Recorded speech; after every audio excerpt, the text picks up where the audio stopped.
We then went out to the community and did engagement, understanding those land use issues, and I'm going to mention here in a second.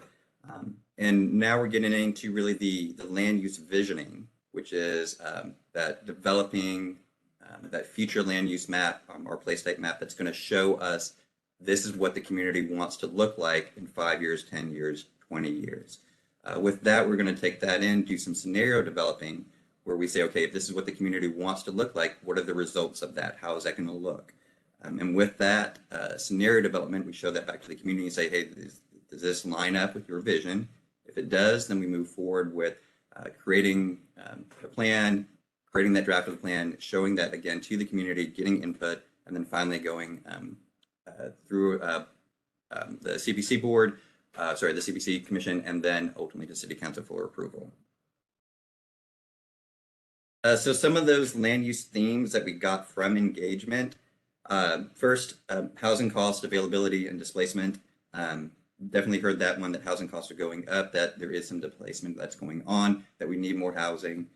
Also heard about environmental sustainability and environmental justice, both on a macro, climate change level and on a micro, industrial being located next to some housing.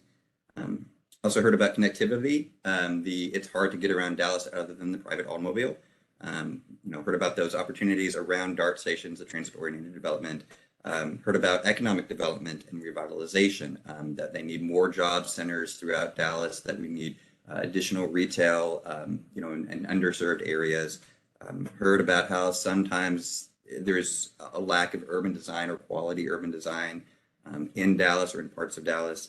And lastly, heard about rural and agricultural areas that have been underinvested in, or areas that are called agricultural but really aren't agriculture. It's more of just a placeholder.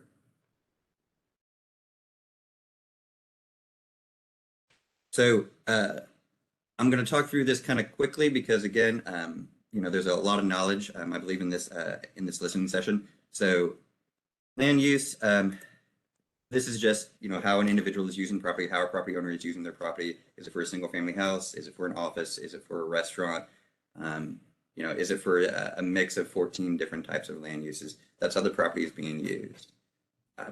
Again, there is the existing land use. That's how the property is currently being used. And then there is that future land use, how the community would like that property to be used. So it could be vacant. It could be a big box store. It could be a church. It could be a single family neighborhood. That may be the intent in the future as well, or it also may be the intent for that to turn into something different. It could be an old warehouse. That's the current use. And the community says, we don't want that as the future land use.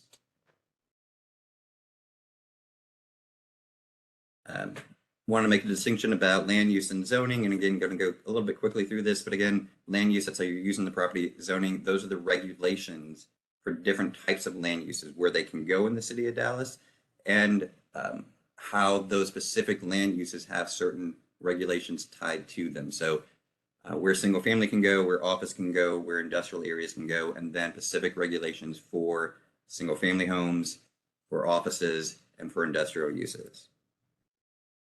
So in ForwardDallas, the way the city is working through our future land use map is something called place types. In place types, it blends land use and design together to create a unique sense of place in an area. If you are walking down the street in a neighborhood in Buckner Terrace, that feels different than walking down Lower Greenville. Those are different types of places. Just like if you're walking through, walking down McKinney in Uptown, that feels very different than if you're going down, Buckner Boulevard in Pleasant Grove. Those feel like they are different types of places. And so that is how the city of Dallas and ForwardDallas is thinking about being intentional about the growth of our city for the next 20 years, is creating different types of places within the city, labeling those, and then creating land use policies to achieve those place types. So the city has a number of different place types that we've created with our consultant that we're still exploring and still, crafting those different types of places. it begins with the regional open space, the parks. That's White Rock Lake, that's the Trinity River, that's Mountain Creek. Those big open spaces and parks. It's not the neighborhood parks, not really the community parks. We then have a couple of different residential place types. That starts off with the rural one, and that's the one, it's larger lots, and it's accessory buildings, and it's stuff that's usually in the far southern area of the city of Dallas. We then get into the traditional neighborhood place type. That is the single family neighborhoods that were built in the 60s, the 70s, the 80s. The streets tend to have a little bit of curves, a little bit of wideniness to it. There's more limited access to the bigger roads, so you have less cut through. It's pretty much all single family. You might have some duplexes, towards the edge of those communities, but it's really a single family neighborhood. The blended residential neighborhoods, those are neighborhoods that were developed a little bit older, usually 20s, 30s into the 40s. They have the old grid street system, a lot of interconnectivity. They are predominantly single family neighborhoods, but there's more likely to have duplexes that, historically were built within the community here or there, or to have those 2 or 3 story apartment buildings, not really a complex, but a building that's located near the larger streets. We then get into the urban residential place type. And this is where we start to get away from the single family. Really, this is apartments and larger apartments, more townhomes, more that type of development. You're more likely to have retail that's mixed in with those areas, or some smaller offices, or some smaller, lower rise hotels. We then move into areas that are more commercial, less residential, right? It starts off with the neighborhood commercial mixed use district. And this is more for the localized commercial areas. This is more Lower Greenville, Bishop Arts, those areas that don't have a high intensity of commercial or a lot of height, or it's more for a little bit more of the walkable areas. The medium commercial centers, that's where you get more intensity.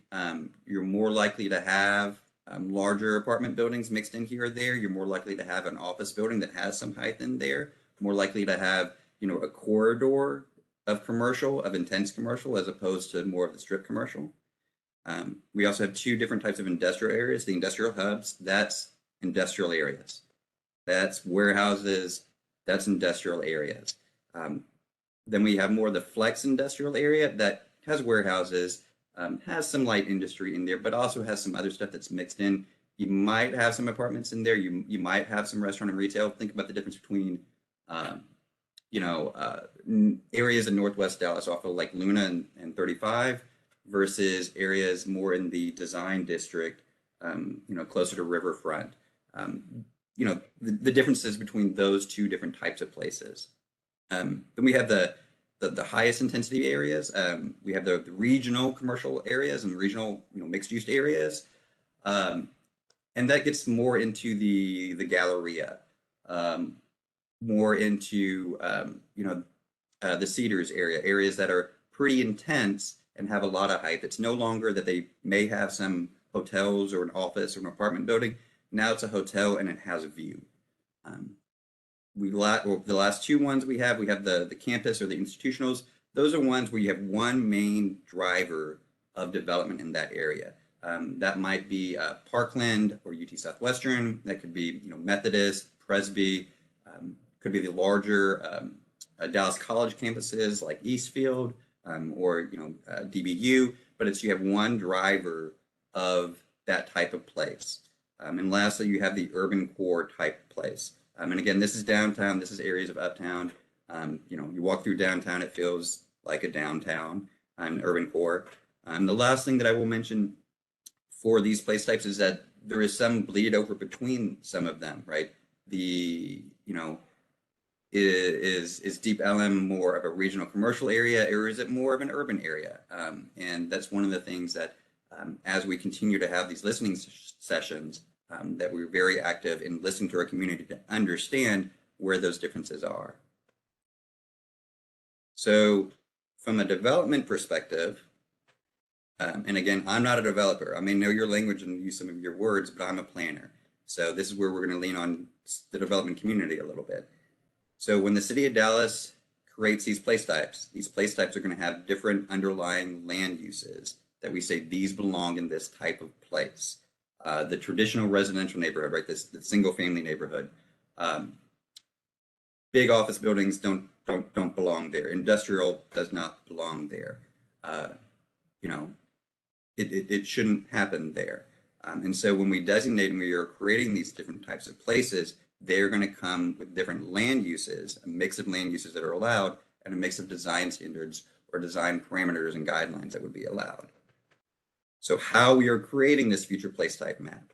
So we're currently working on this, and we are soliciting input from the community. The way we are doing that is not only by having these conversations and these listening sessions, but by putting this out on Social Pinpoint, which is an online platform that you can go in, you can say, look, I think my neighborhood should stay the same, and it should be this type of place.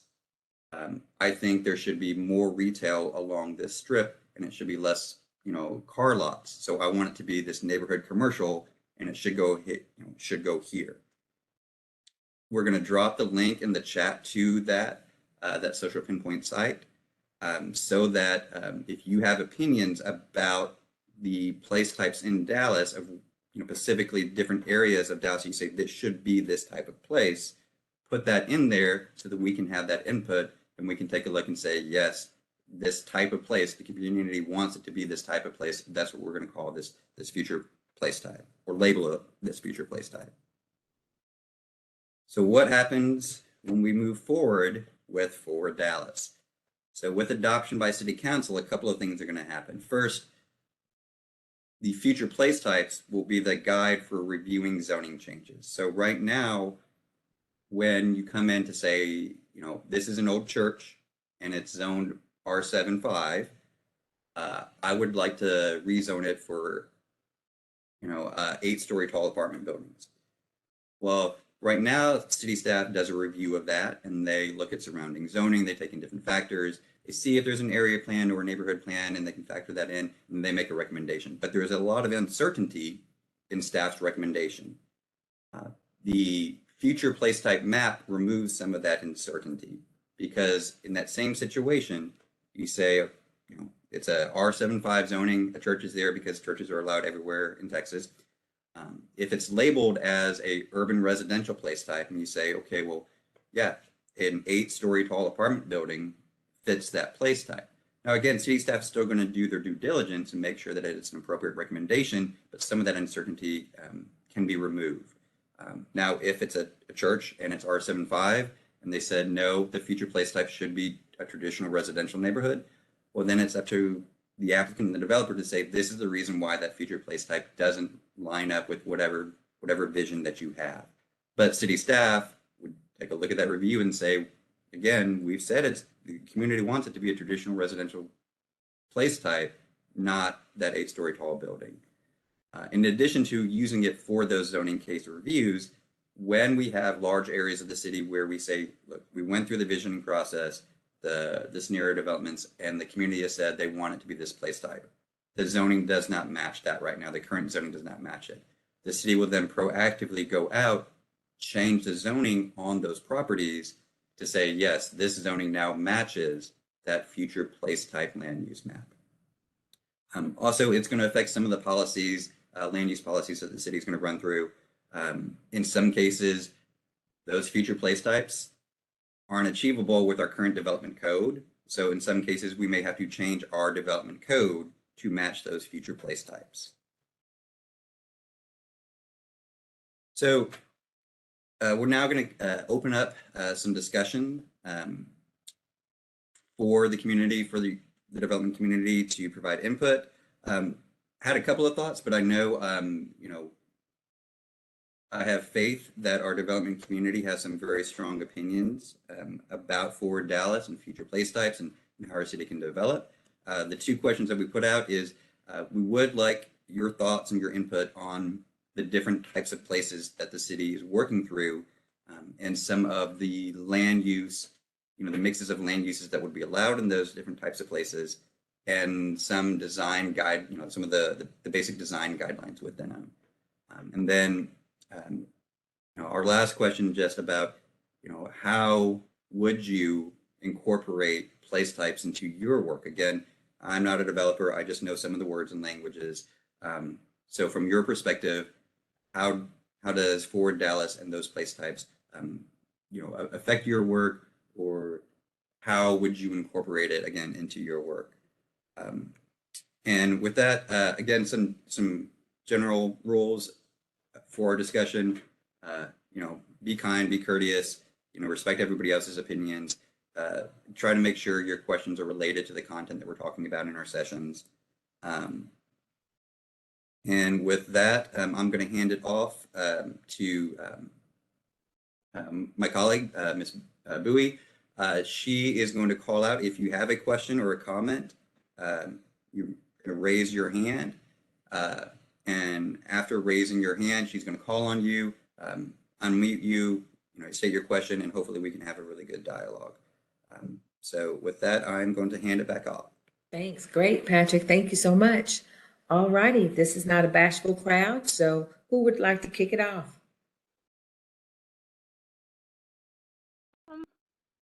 My name is Catherine Arndt, and I am not a developer. I live in an area that's transitioning from single-family housing to tall apartment buildings. And I always wonder as I'm walking or driving around my neighborhood, where are the parks for the people who don't live in apartment buildings with green space in the middle of them, or benches for people walking around to just sit and watch people or whatever. Yeah, thank you for your question.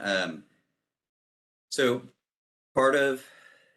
your question about, okay, I'm in a community, there aren't as many parks, as you would like, or there's just a lack of parks that are out there. That is the case in some areas of Dallas. Yeah. Yeah, just even just some green spaces that, and instead of just being row upon row of apartment buildings that come up to the sidewalk,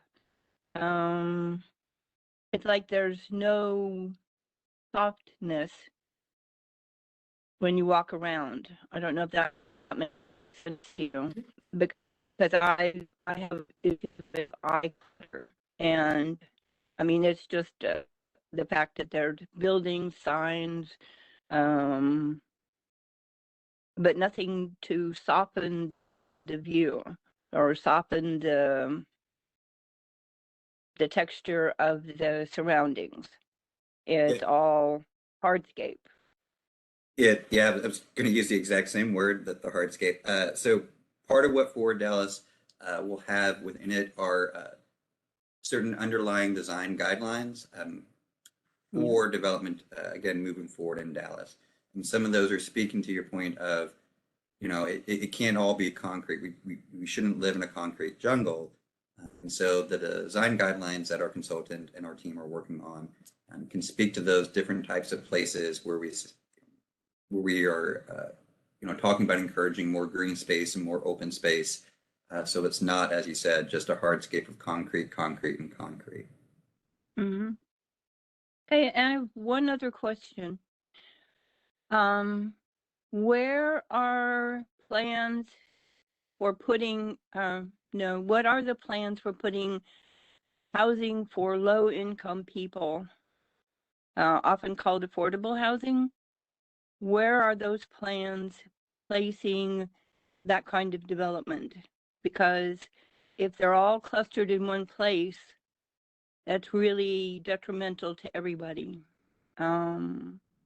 especially the people who are just kind of end up getting stuck off in the middle of nowhere, because that's usually where those buildings end up. Yeah. So we had a whole listening session on housing. And as I mentioned, it was the very first land use issue that came up. We know we need more housing. We know we need more types of housing, and we know we need better access to housing throughout the city of Dallas. That we can't just have pockets of different types of housing, inequitably developed throughout our city. So we definitely know we need that. The three things that so far that we're that I've kind of come up with that is we need to understand how we can weave in a little bit more housing into our existing communities without completely Okay. displacing them. We also need to figure out ways in which we can find those info projects along corridors or around communities to inject some housing, right? And then find those denser areas already where we can continue to build more housing. So as far Okay. as housing goes and the types of housing, this plan comes at it from an equitable lens to say we need different types of housing throughout all of the city, not just certain types of housing in certain areas of Dallas. So thank you. I appreciate you answering that question because I missed the one on housing and I was really sad about that. Mm-hmm. Well, I'm glad you're able to join this one. Yeah, Yes, thank and you. also, I think that we have our director of housing on the call with us, and Davida, we would love to give you a moment if you would like to comment. Thank you, and thank you for the comment. We're in the process of developing our next housing policy, and due to the weather challenges, our briefing on that presentation has been pushed back to March 1st. But one of the goals of that is to integrate housing types and affordability. So for those high poverty areas, we want to incentivize market rate housing to create a mixture. And for those high income areas, we want to bring affordability to those areas.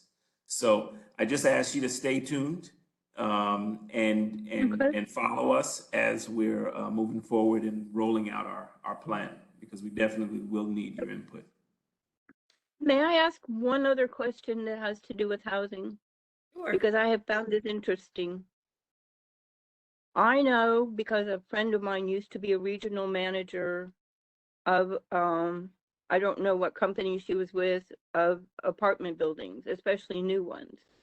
And she said that there were, even in downtown, affordable housing apartments, but if you call up a particular apartment complex, they have no idea that somewhere sitting in their building are apartments or just the availability for someone with a housing voucher to come and move in.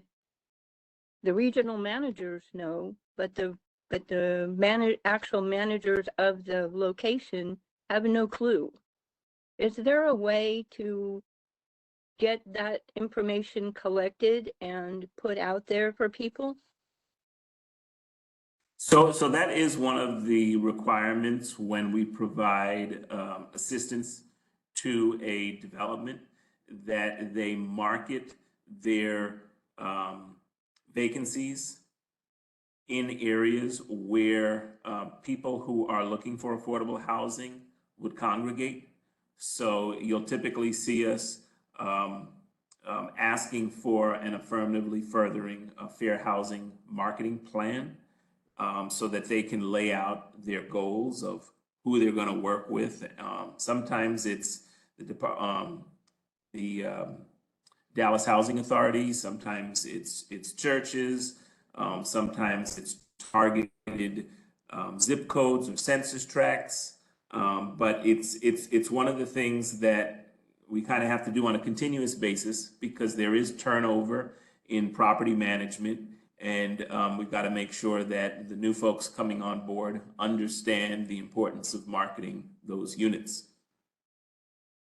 Okay. So thank you So for it's that. just that what I discovered when I asked at a brand new building or brand new complex, she had to ask her regional manager if they took housing vouchers, but she had no idea.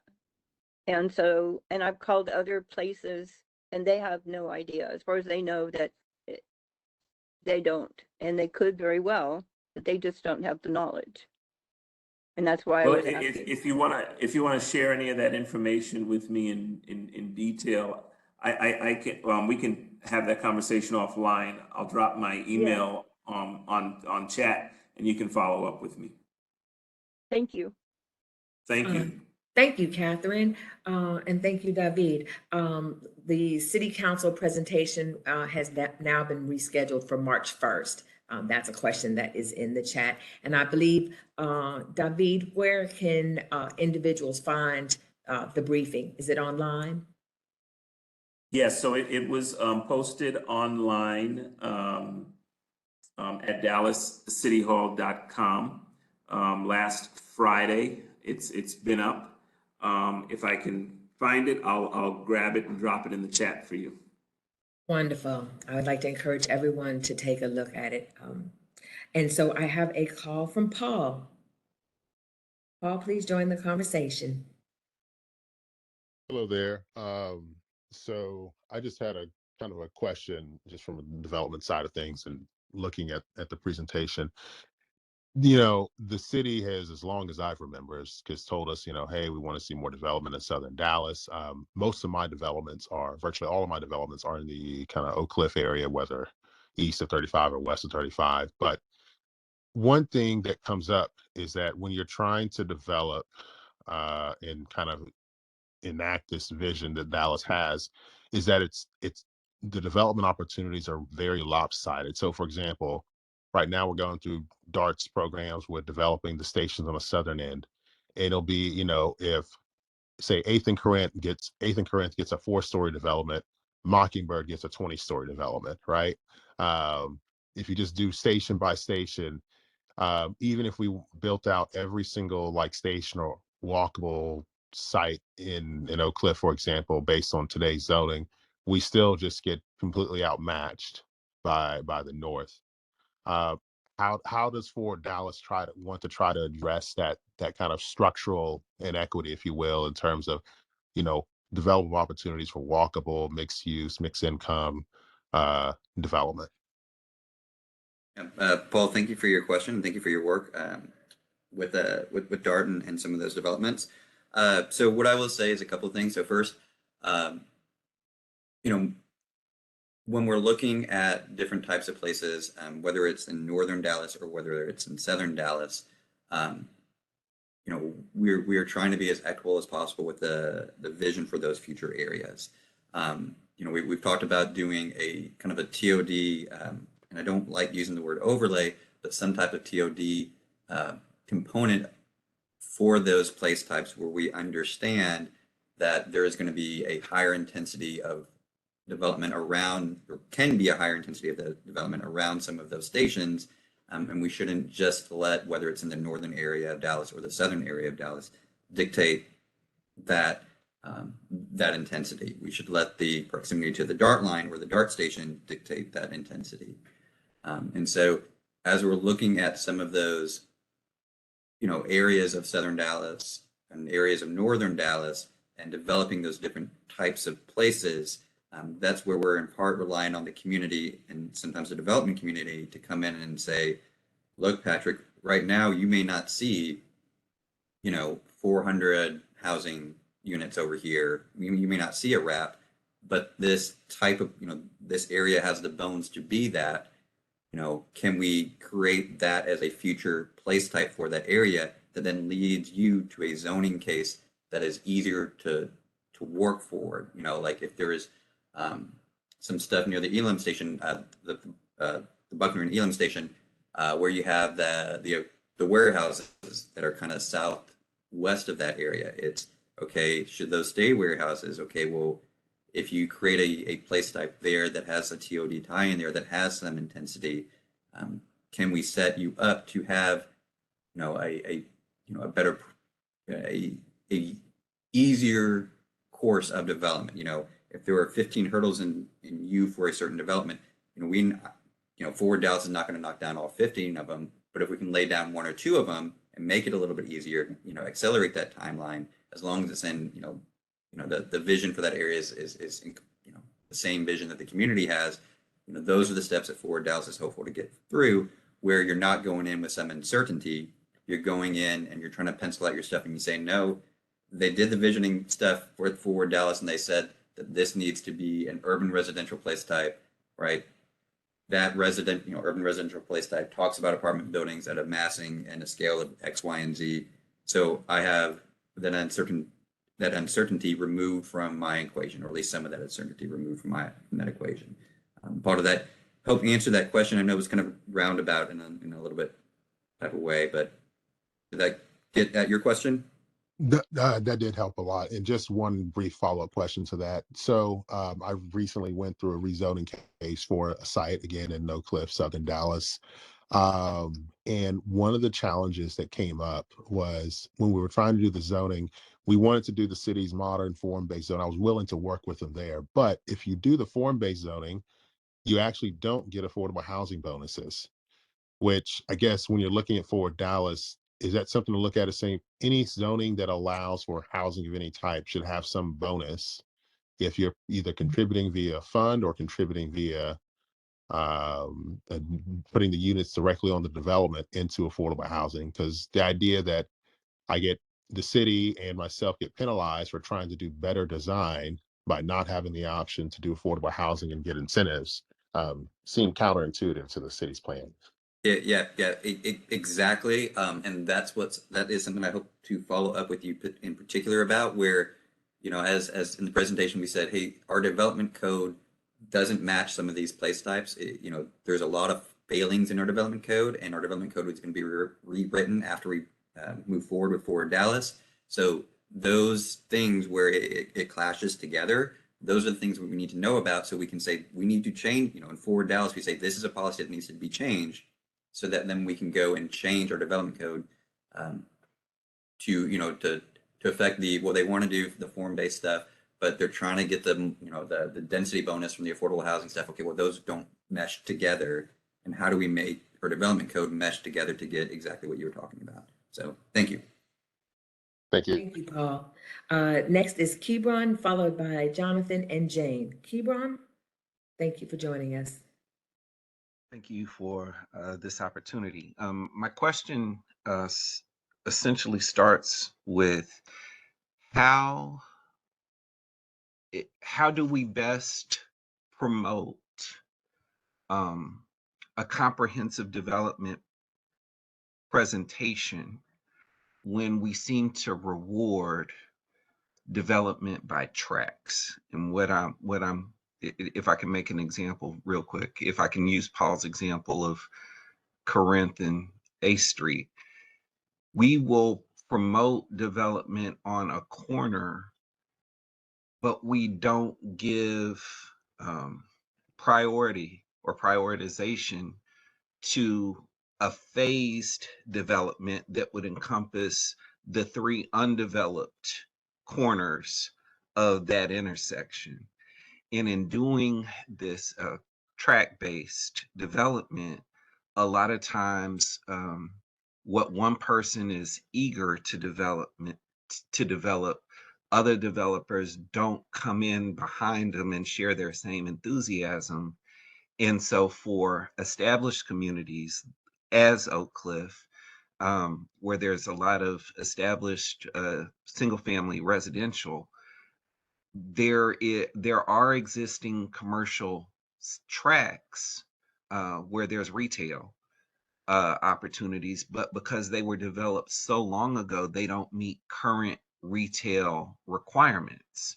And so if you're going to go into an area, if we just use Wimwood as an example, if the space is large enough, it promotes certain considerations. But if we're talking about Lancaster Keast, the same considerations aren't given. And so I'm trying to get a better understanding of how we can promote a comprehensive development plan that allows everybody to see this is what these partners in this development envision for this area, and this is what we, the city, are trying to promote, as opposed to, I'm going to take this particular track that had Rudy's Chicken. I'm going to take this other track that had the library. I'm going to take this other track, and we just get small band-aids as opposed to a model development. How can we better promote the model development as opposed to the band-aid development? we can stop doing 1,000 PDs. If you're a PD, which is a plan development, that's where you take a base zoning and you make a couple of changes, and you end up with that kind of, as you're talking about, that track or that spot zoning. Part of what Forward Dallas, the aim is to do is to create, a different types of places that feel a certain way, and then to on the back end then create the underlying zoning districts. Again, those are the regulations for the land uses that would promote those types of places, so that you don't have,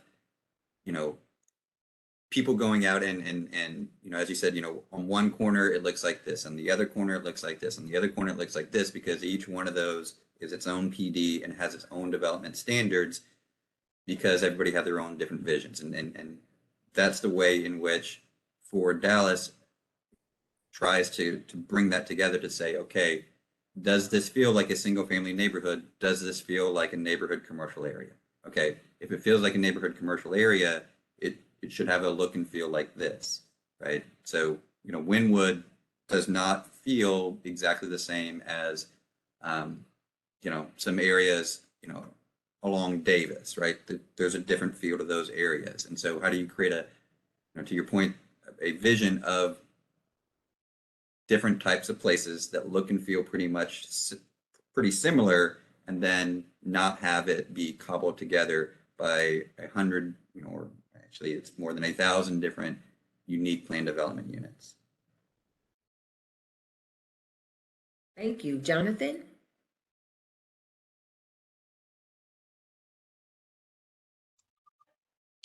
Good morning. I want to thank Kebron for that question. He in some ways stole my thunder, but yeah, I get it. And certain parts, it looks like a hodgepodge. And my concern is, for the most part, are the people. And did I miss it? Was there any outreach into the neighborhoods, say at rec centers or anything like that, where you guys went out and met with the public? Yeah, so I didn't go over all of that, but I've been in West Dallas. I've been in South Dallas a number of times. We're out at Mountain Creek. We were in Pleasant Grove. We were up in Lake Highlands in North Dallas. We were in far North Dallas or far Northwest Dallas. We have been in downtown. We are going out to Old East Dallas. We're going out to far East Dallas. This week we were supposed to be in both Fruitdale, Cedar Crest, and Buckner Terrace. So yes, we are actively out there in as many communities as we can get to.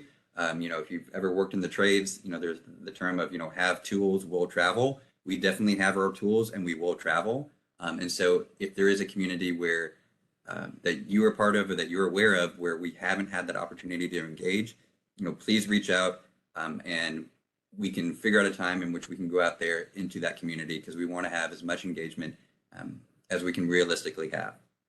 Okay, that sounds good, because I'm a long-term resident. Well, I grew up in Dallas and I'm still here, 57 years old, except to go to school in the military.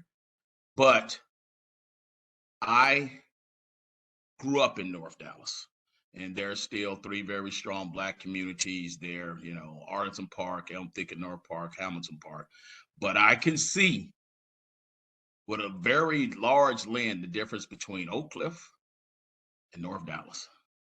And as it relates to development, I don't want either part to get left out, and I want it to be fair. So as you guys are starting your process, and I know some of you guys know who I am, I just want to make sure that this is a intentional, I think is the word that you used, process, and it's done in a way that's fair to everyone, so that nobody gets called out in the end. Thank you. Yeah, thank you, Jonathan. And what I will say, I've lived in Dallas almost 40 years. So I've seen it change a lot. But what I want to make very clear is, yes, urban planning is all about being intentional. And we need to call out the fact that a lot of that urban planning before this has been racist, and has created a lot of inequities within the city of Dallas. And Forward Dallas is the first comprehensive land use plan for the city in which we specifically are saying, yes, we have a history of doing that and we need to address it. So thank you for your comment, sir. Thank you, Jonathan. And I just wanted to add that we have put in the chat information on how you can request a speaker to come out and talk to your neighborhood organization. Jane, and then Desiree. Hello, and thank you for having this call. It's been very informative, and I'm sure we all appreciate it. I wanted to just drill down on the community input. I'm aware that there are several, task forces that the city helps facilitate. Obviously, Patrick, you just spoke to going to visit various communities, but clearly, those of us who have some, spend some serious time in a lot of various communities. There are community leaders, right, who have been in those communities. And for people who live there, they're sort of the voice of the community. That does not necessarily translate to perhaps the person coming to a city council meeting, right? Or, even in my space right now as someone newly starting in the development space. So what I'm wondering is, when we talk about input from the community, Patrick, are you speaking to that as a specific structure? And I'm speaking this, I'm sort of directing this question as to land use plan versus future land use plan, as well as land use plan versus zoning, right? Because if a change comes from a community, then it's different from a developer coming in and asking for a rezone. So, what are the parameters around, like, the community wants this, and how fluid is that? Is there some standard bar? Is there a specific community? So I just want to be clear on, when we talk about what the community wants, what that process needs to look like. So I guess that to begin to answer the question, I would say that we can't just say, well, we went out and we talked to the West Dallas community, right? Like, we talked with community members in West Dallas, right? Because, what different communities mean changes depending upon who you're talking to in those different types of communities. What I will also say is that, we have been active in both having, open meetings where we were inviting anyone who would like to participate to come in and voice their opinion about the future of that area, and also actively reaching out to people who, as you mentioned, have some skin in the game, have been a community leader in those areas. We not only have, advisory boards, for the City Plan Commission, but also our comprehensive land use, our CLEP, which is another community advisory board made up of members who have knowledge in different communities and who have knowledge about planning and development in those areas. And so we're, working with, communities with a big C and with a small c as well. Does that Well, hope to answer your question? So for example, I live in the Oak Cliff area. We've got this thing going on with Sprouts. Sure, you all have heard about it. And obviously there's the CPC, and so we're all familiar with the CPC, right? But in some of these other communities that we talk about across Oak Cliff specifically, we have a lot of leaders that aren't going to be on the CPC, right? And so I guess what I'm asking is, what is the standard bar for them? Like, if they want to organize, is it that they need to contact their CPC person and say, hey, 20 of us really want to see this change in our neighborhood? Like, I just think what, Paul, he sort of addressed this in a way. I think, Kebron is kind of getting to this. I think Jonathan is kind of getting to this. But if it is that these recommendations definitely need to come through CPC, then, you know, I would like to, I think I would just, we would probably all want to have that sort of be, is that the directive? Or is it that when the city of Dallas does come to these community meetings and they're hearing input, that that input is actually going into something, and then that goes to the CPC? Or, I mean, so I'm just trying to figure out what, you know, how Yeah, how to make that. it's, sorry, go ahead. No, I'm just wanting to understand better, because in the real world, sorry, and I don't mean to say it like this, but like in the community sort of, you know, organizing world, community leader world, there are your um community leaders that may not be on the CPC and may not have that sort of relationship with the city of Dallas, but they are just as credible. And they're just maybe even as knowledgeable. And so I'm just trying to figure out how we weave in people that aren't a part of the process. So yes, so thank you for your question. The Forward Dallas is a bottom up plan, as in it starts off with us talking with as many people as we can on the on the ground, on the grassroots level, right? On the just people who are living in the communities, people who are working in those communities, and understanding from them what their desire, right? What they want the city to look like, or their street to look like, or their neighborhood to look like. That goes into Forward Dallas, where we say we went to areas of West Dallas, we went to areas in Northeast Dallas, and they told us these things. And so we have created place types and land use policies to help achieve what we heard from those individuals in those different communities. Then that goes forward through our advisory club committee and then to CPC for them to provide input on Forward Dallas as well, and ultimately to City Council. City Council is the voice of the people, and for them to make the ultimate, recommendations to make certain changes or move forward different things, and then City Council ultimately would adopt a plan of Forward Dallas with input from all of those levels, from individuals and communities, through the club, through CPC, and through council. And if there are specific areas that you have knowledge in, or want to provide that input, I would greatly encourage you to provide that input. We can set up a time to go over some of that input to make sure that Forward Dallas is capturing those opinions. Thank you. That's very helpful. I appreciate it.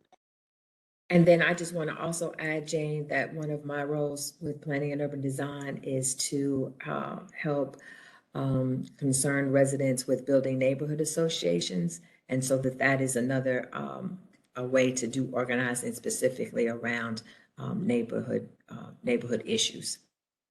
Thank you. You're welcome. All right, Desiree.